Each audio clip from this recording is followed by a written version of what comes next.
Pero mientras tanto, hablando de escritores. Vamos a hablar de Alejandra Pizarnik, la poeta argentina, gran poeta mundial, diría, no solo para Latinoamérica. Alejandra Pizarnik, que nació en 1936 y a los 18 años, en 1954, comienza con sus diarios. Esos diarios que después se hicieron tan famosos en la obra de Alejandra Pizarnik porque son realmente increíbles, donde ella iba relatando todos los sucesos de su vida. Bueno, con 18 años arrancaba estos diarios y ya contaba desde ahí, desde ese momento de su vida, que tenía bastantes problemas con su aspecto físico. No le gustaba, se sentía que estaba gorda, le molestaba su acné, se veía fea, le pasaban muchísimas cosas con lo relacionado al aspecto. Por eso, en su momento, los médicos le habían recetado anfetaminas, porque en ese momento para adelgazar les daban anfetaminas el médico, no es que simplemente ella las tomaba porque quería. Obviamente después las ingería porque deseaba adelgazar y constantemente se veía gorda. Y el acné fue algo con lo que luchó toda su vida y que la mantenía todo el tiempo triste. Bueno, en el medio de todo esto ella escribía sus diarios, escribía poesía, se la pasaba hablando muchísimo sobre la muerte, sobre la tristeza, sobre el amor, reflexiones y reflexiones. Ella era muy buena para la poesía, no así para la vida cotidiana en general. No sabía cocinar, tenía unos ravioles, no le interesaba para nada saberlo, le molestaba y tampoco le gustaba mucho todo el trabajo que no tenga que ver con escribir. Y me parece muy bien. Tenía muy claro qué es lo que sí le gustaba. Sí, lo tenía muy claro. Y de hecho en sus diarios dice un 22 de febrero, palabras, todo lo que me dieron, mi herencia, mi condena, pedir que la revoquen, pedirlo con palabras. Las palabras son mi ausencia. En mí hay una ausencia hecha de lenguaje. O sea, para ella las palabras eran absolutamente todo en su vida. En marzo de 1960, a los 24 años, Alejandra se va a vivir a París. Allí la recibe un tío, pero el problema es que cuando llega a Francia resulta que el tío no vivía en París, vivía más lejos de París. Y ella se fue a vivir con él, pero dijo, si yo vengo a Francia, la verdad tengo... Sí, claro. Mínimo. Está todo bien, loco, con tu casa, gracias por recibirme, pero no me copa tanto. Y encima la convivencia era medio difícil porque, bueno, ella... tenía una personalidad que al tío no le gustaba y la mantenía un poco alejada de sus primos como para que no se contagien de Alejandra Pizarnik.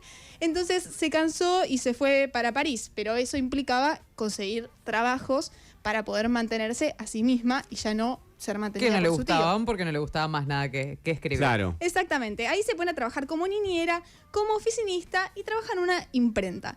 En el momento en donde trabajaba en esa imprenta, dice: mi trabajo en cuadernos continúa siendo fastidioso y fatigoso. Ahora trabajo de 9 a 12:30. Objetivamente no es mucho tiempo, pero vuelvo tan cansada que debo dormir.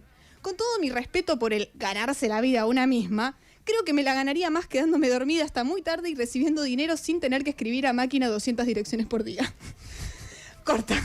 Todo bien con lo de ganarse la vida. Tiene cosas en común con vos, además del amor por las letras.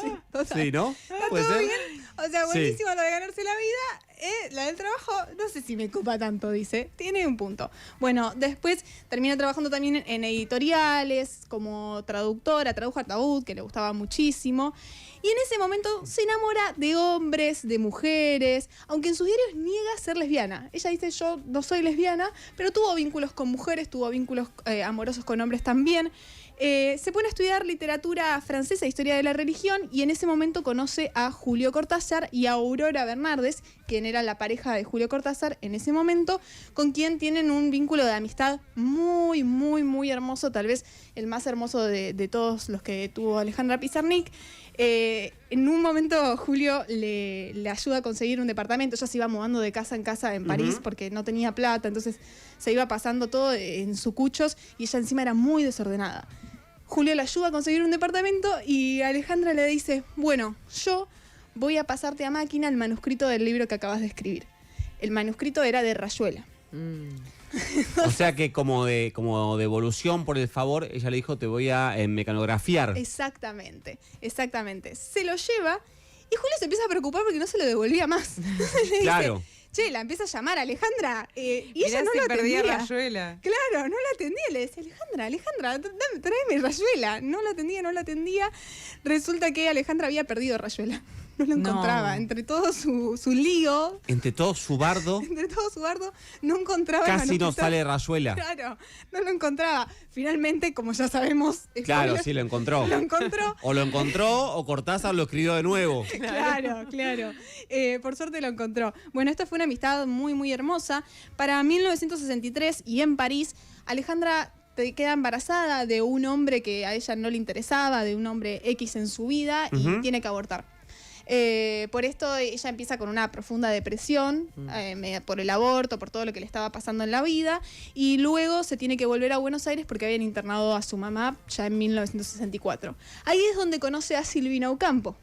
Su relación amorosa, de la que después supimos mediante unas cartas que se enviaban ellas, que se encontraron tiradas por ahí entre toallones en la casa de Silvina Ocampo, donde básicamente Alejandra le confesaba su amor a Silvina. Lo que nunca fue confirmado es que si efectivamente concretaron o no, pero que Alejandra estaba enamorada de Silvina era bastante obvio. Recordemos que Silvina Ocampo en ese momento estaba en pareja con Bioy Casares.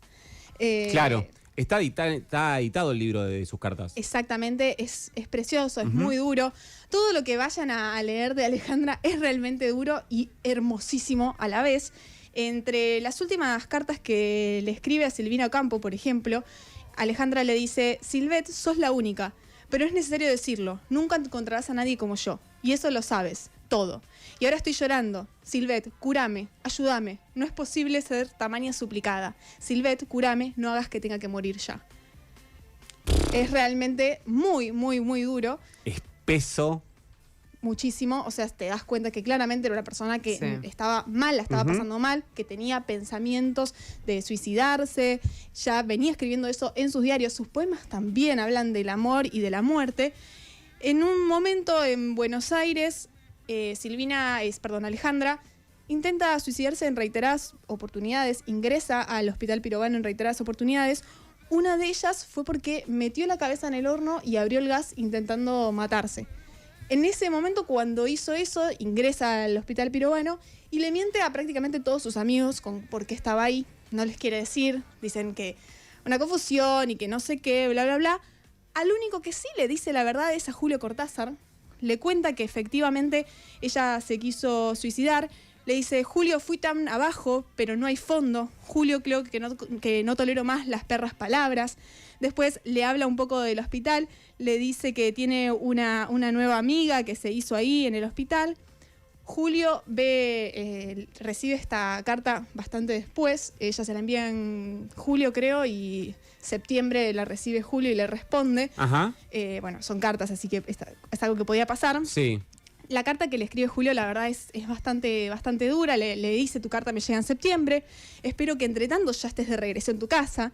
Le aclara: hemos compartido hospitales, aunque por motivos diferentes. Él le cuenta que tuvo otro accidente que no tiene nada que ver con el suicidio.